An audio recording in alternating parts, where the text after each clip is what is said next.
Hidup ini adalah kesempatan. Hidup ini untuk melayani Tuhan. Jangan sia-sia. Shalom pemirsa, sebelum mendengarkan firman Tuhan hari ini, kita sama-sama berdoa. Bapa yang baik yang bertahta dalam kerajaan surga, kami mengucap syukur Tuhan buat berkat yang boleh kami rasakan hingga saat ini. Tuhan, pada kesempatan ini kami akan mendengarkan audio Kitab Samuel. Kiranya firman-Mu ini boleh menjadi berkat bagi kami dan nama Tuhan yang dimuliakan. Kiranya Tuhan memberkati kami dalam kehidupan kami.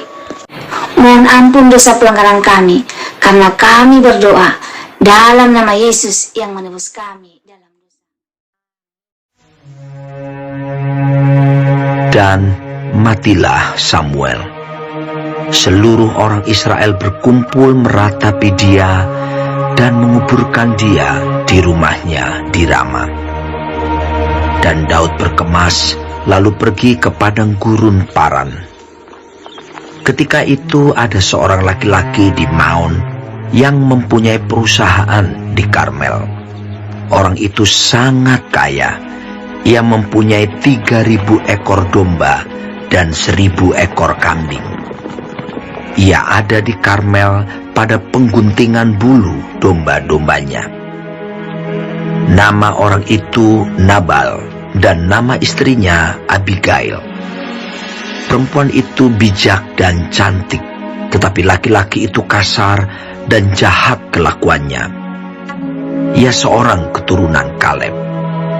Ketika didengar Daud di padang gurun bahwa Nabal sedang menggunting bulu domba-dombanya, maka Daud menyuruh 10 orang, dan kepada orang-orang itu Daud berkata, "Pergilah ke Karmel dan temuilah Nabal. Tanyakanlah keselamatannya atas namaku, dan sampaikanlah salam ini kepadanya. Selamat, selamatlah engkau, selamatlah keluargamu, selamatlah segala yang ada padamu. Baru-baru ini aku mendengar bahwa engkau mengadakan pengguntingan bulu domba. Adapun gembala-gembalamu yang ada dengan kami, tidak kami ganggu, dan tidak ada sesuatu yang hilang daripada mereka selama mereka ada di Karmel. Tanyakanlah kepada orang-orangmu, mereka tentu akan memberitahukan kepadamu. Sebab itu, biarlah orang-orang ini mendapat belas kasihan-Mu. Bukankah kami ini datang pada hari raya? Berikanlah kepada hamba-hamba-Mu ini dan kepada anakmu Daud apa yang ada padamu." Ketika orang-orang Daud sampai ke sana, berkatalah mereka kepada Nabal atas nama Daud, tepat seperti yang dikatakan kepada mereka. Kemudian mereka menanti. Tetapi Nabal menjawab anak buah Daud itu, katanya, "Siapakah Daud? Siapakah anak Isai itu? Pada waktu sekarang ini ada banyak hamba-hamba yang lari dari tuannya. Masakan aku mengambil rotiku, air minumku, dan hewan bantaian yang kubantai bagi orang-orang pengguntingku, untuk memberikannya kepada orang-orang yang aku tidak tahu dari mana mereka datang."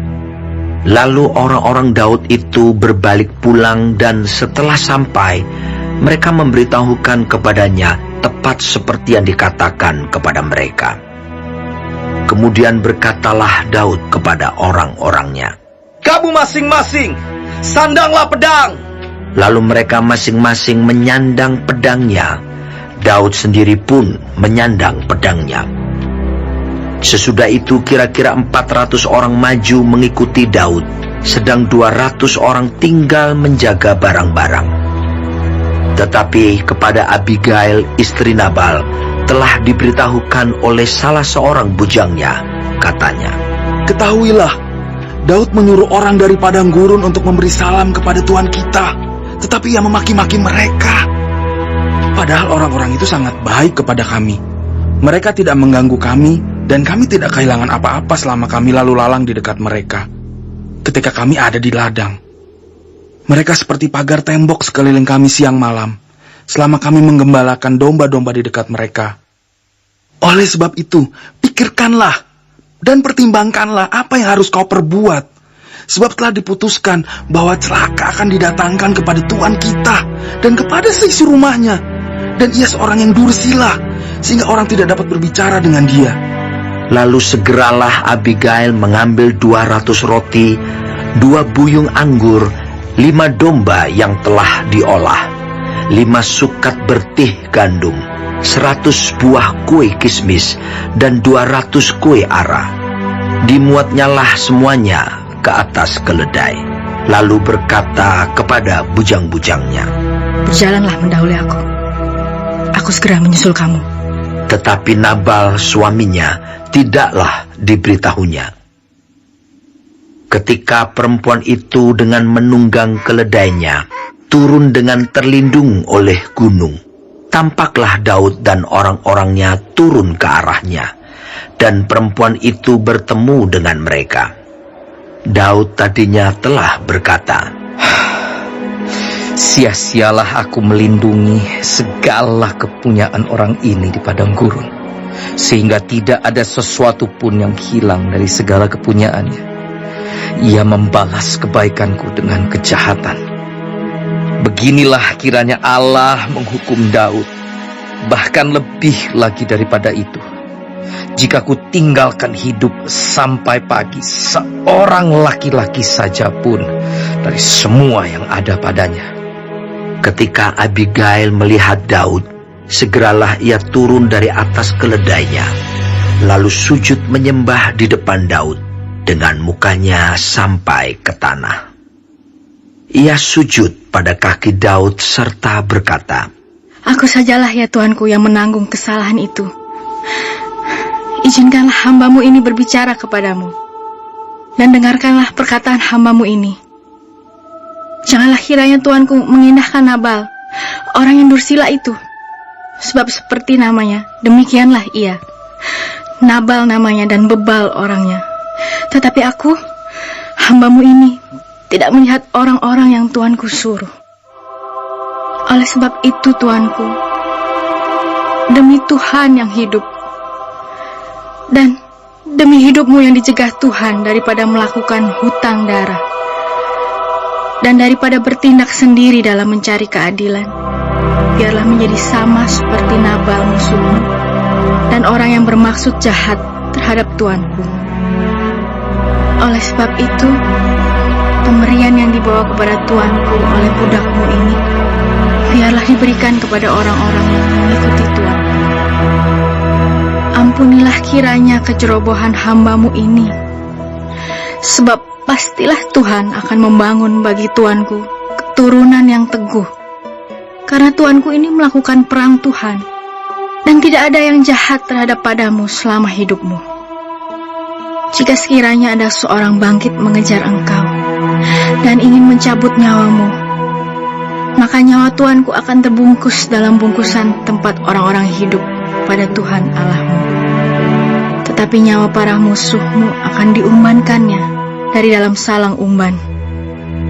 Apabila Tuhan melakukan kepada Tuanku sesuai dengan segala kebaikan yang difirmankannya kepadamu, dan menunjuk engkau menjadi raja atas Israel, maka tak usahlah Tuanku bersusah hati dan menyesal karena menumpahkan darah tanpa alasan, dan karena Tuanku bertindak sendiri dalam mencari keadilan.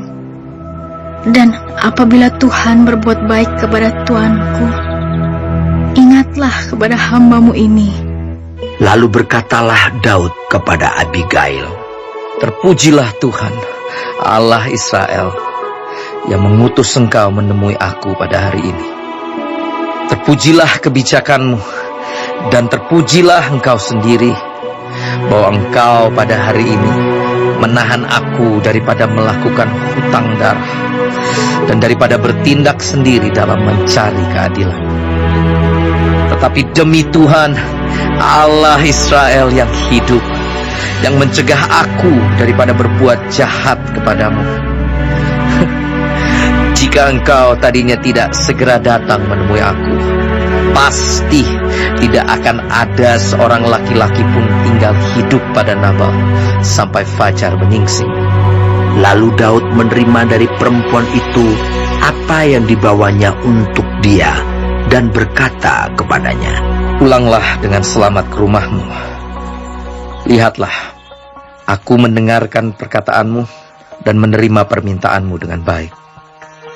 Sampailah Abigail kepada Nabal, dan tampaklah Nabal mengadakan perjamuan di rumahnya, seperti perjamuan raja-raja. Nabal riang gembira dan mabuk sekali. Sebab itu tidaklah diceritakan perempuan itu sepatah kata pun kepadanya, sampai fajar menyingsing. Tetapi pada waktu pagi, ketika sudah hilang mabuk Nabal itu, diceritakanlah kepadanya oleh istrinya segala perkara itu. Lalu terhentilah jantungnya dalam dada, dan ia membatu. Dan kira-kira 10 hari sesudah itu, Tuhan memukul Nabal sehingga ia mati. Ketika didengar Daud bahwa Nabal telah mati, berkatalah ia, Terpujilah Tuhan yang membela aku dalam perkara penghinaan Nabal terhadap aku, dan yang mencegah hambanya daripada berbuat jahat. Tuhan telah membalikan kejahatan Nabal ke atas kepalanya sendiri.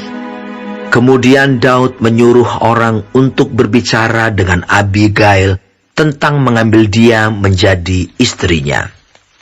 Para hamba Daud datang kepada Abigail di Karmel dan berkata kepadanya demikian, Daud menyuruh kami kepadamu untuk mengambil engkau menjadi istrinya.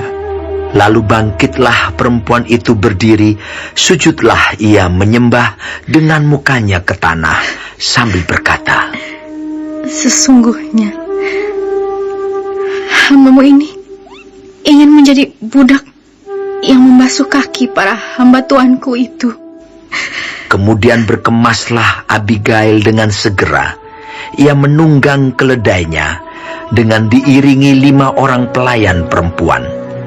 Ia mengikuti suruhan Daud itu dan menjadi istri Daud. Juga Ahinoam dari Yisrael telah diambil Daud menjadi istrinya. Kedua perempuan itu menjadi istrinya. Tetapi Saul telah memberikan Michal anaknya perempuan, istri Daud, kepada Palti bin Lais yang dari Galim itu. Baik, sebelum mengakhiri firman Tuhan hari ini, kita sama-sama berdoa. Bapa kami yang di surga, dikuduskanlah namamu. Datanglah kerajaanmu. Jadilah kehendakmu di bumi seperti di sorga. Berikanlah kami pada hari ini makanan kami yang secukupnya, dan ampunilah kami akan kesalahan kami,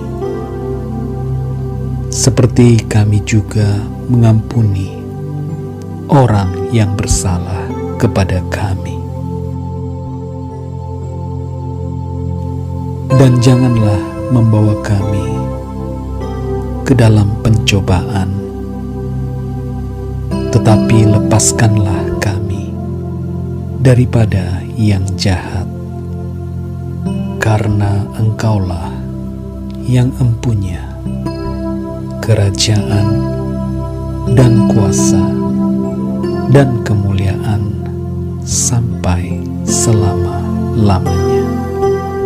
Amin. Terima kasih pemirsa telah mendengarkan firman Tuhan hari ini. Sampai ketemu besok hari. Terima kasih.